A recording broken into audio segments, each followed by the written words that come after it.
I'm Shay Moore, and I'm going to be sharing with you some things that I wish someone would have told me before I gave birth. So if you are getting ready to have a baby, thinking about having a baby, or you are a new mom, then stay tuned because you're going to want to hear this. I have given birth twice. I have a 7-year-old boy and I have a 2-year-old boy.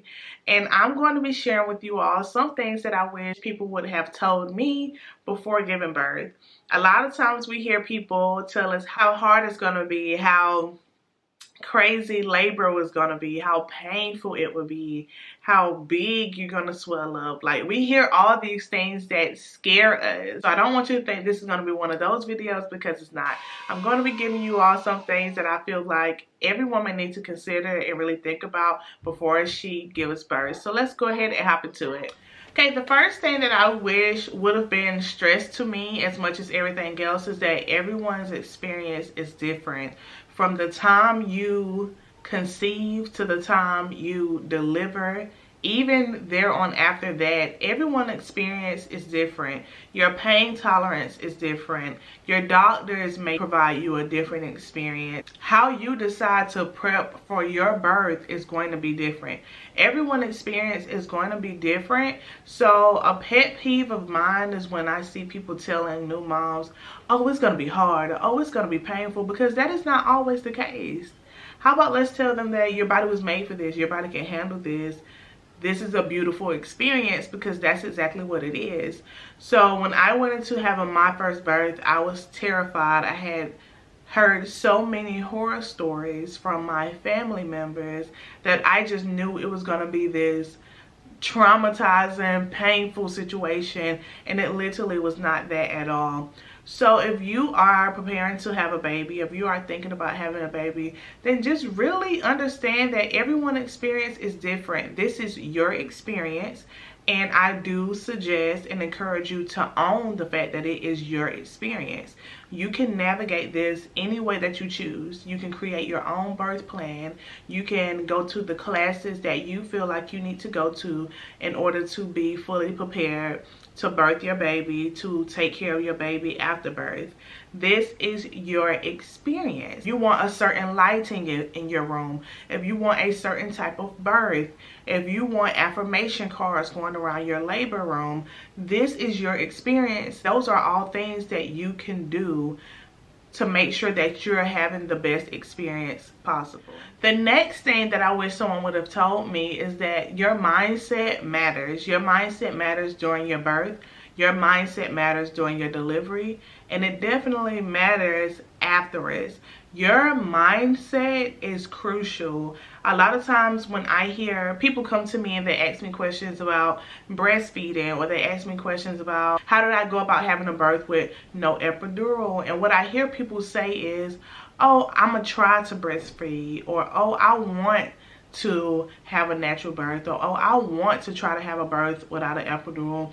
And you really have to remove the word try and just go ahead and declare the fact that you're gonna do it. Stop saying I'm gonna try, because when you continuously say I'm gonna try, I might, then you're creating doubt in your mind, and it's like you keep repeating it over and over and over, and you're not even allowing yourself to believe that it's capable.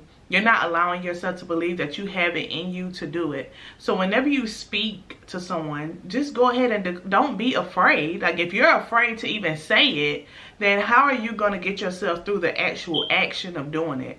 When you're speaking, go ahead and say, no, I will be having a birth without an epidural. Or no, I will have a VBAC. Or no, I will have a water birth. I will be breastfeeding my baby. I will be formula feeding my baby. Whatever it is that you want in place,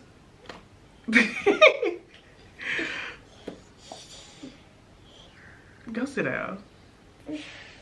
Whatever it is that you want to have in place, go ahead and start speaking that, so that your mindset is set there and you're able to actually go through with the action. Okay, so the next one is that my health and my healing matters too.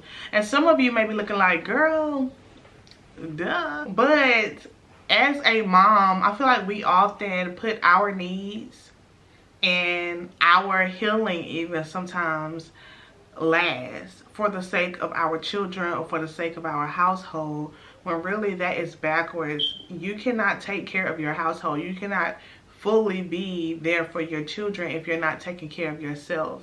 And that is something that I had to learn. You need a healthy mama and a healthy baby. You cannot just have a healthy baby. So make sure that you are doing what you need to do for you. Even though if you're pregnant right now, make sure you are still making time to do the things that you need to do for you. Keep your stress levels low. Make sure that you're eating and taking care of yourself. But even after the baby gets here, and that was my thing. That is what I struggled with, because I was breastfeeding. I did not have as much knowledge about breastfeeding back in 2014 that I do now. It was a really stressful situation for me, and I was not eating. I was not eating because I didn't feel like I had time to eat. I felt like I did not have time to take care of me. And oftentimes a lot of moms are getting in these situations, especially when they first have a newborn. You feel like you don't have time to eat. You feel like you don't have time to take care of your personal needs, even as far as showering. Because some moms go through this phase where you don't want nobody. You feel like you don't want to ask for help. You feel like no one else can help your baby or do the things that your baby needs besides you. And I get it. You know, the baby is conceived in us. We have our babies in our stomachs, in our belly, in the womb for 9 months.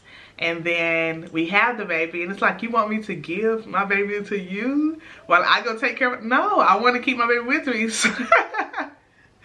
I get it. This is something that a lot of moms go through.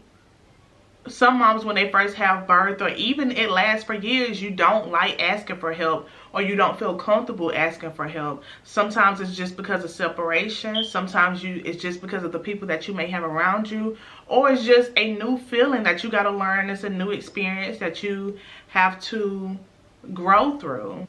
A lot of times moms would tell you, I know for a fact, when I had each one of my boys, when I would get in the shower, I would always hear them crying. Always hear them crying. And it does not matter, because one thing now, I did have a solid support system. So there was always someone home with me whenever I had my 2 kids in the beginning. Like the first couple of weeks that I came home, there was someone with me. So it's not like I did not have the support. I did. But it's like you get in the shower and it's like, I can hear my baby crying. I can hear my baby. Well, I know when it's picking my baby up. But girl, your baby not crying. Your baby still asleep.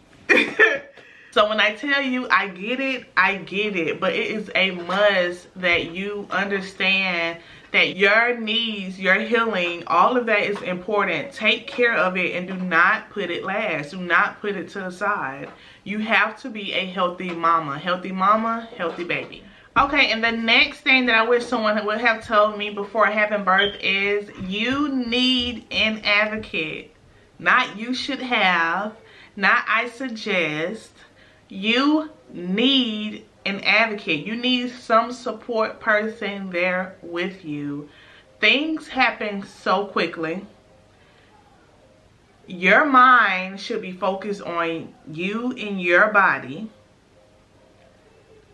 And you're not going to be able to take care of you, your body, and the process of having birth and worry about what the nurses are saying, what the doctors are saying, what are they doing. Because those doctors and nurses sometimes will start moving fast. Sometimes they say things, sometimes they won't say things, and they're just doing stuff.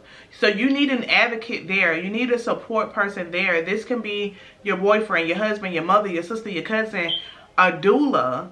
Get you a support person to have them there. And when I say a support person and an advocate, make sure that whenever you are going to these birth classes, these breastfeeding classes, make sure that whenever you create your birth plan, your advocate, whoever your support person is, they are a part of that, especially the birth plan.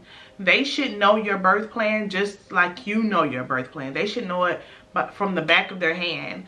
They should know it without looking at it. Your support person and your advocate needs to be someone that is knowledgeable about what you want and also just the birthing experience in a whole.